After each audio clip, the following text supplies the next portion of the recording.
daha benim sözümü dinlemezsen senin etlerini kurda kuşa yem ederim. Ben size görüş görmeyeceksiniz dedim.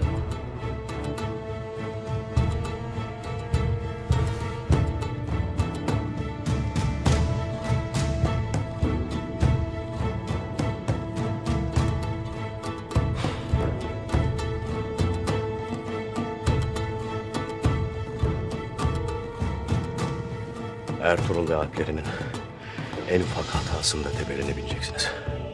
Anlaşıldı mı?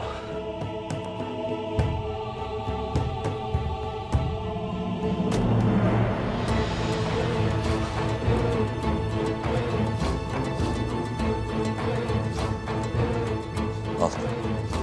Bunlar da temizlenirsin.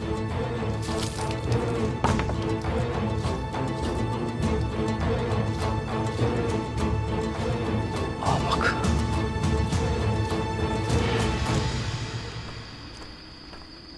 Korkut Bey anamdan, toydan çekilmemizi ya da Alplerin pusat bırakmasını istemiş. Düştüğümüz hallere bak hele. Yer yarılaydı da bu hale gelmeyeydik.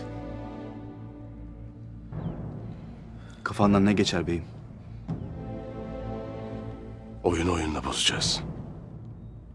Tuğtekin'i üzerimize çekeceğiz. O zaten hep ensemizde hata yapmamızı bekler. O vakit biz de ona hata yaptıracağız. Ne edeceğiz beyim? Tuğtekin'in töre bilmez bir Alp olduğunu tüm ahaliye göstereceğiz.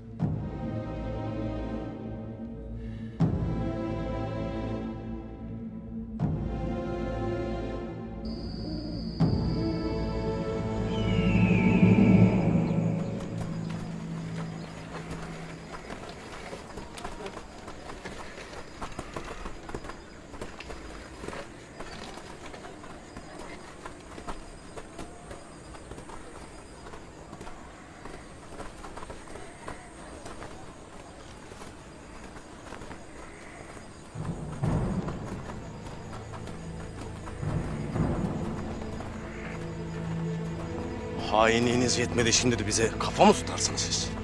Ha? Ha?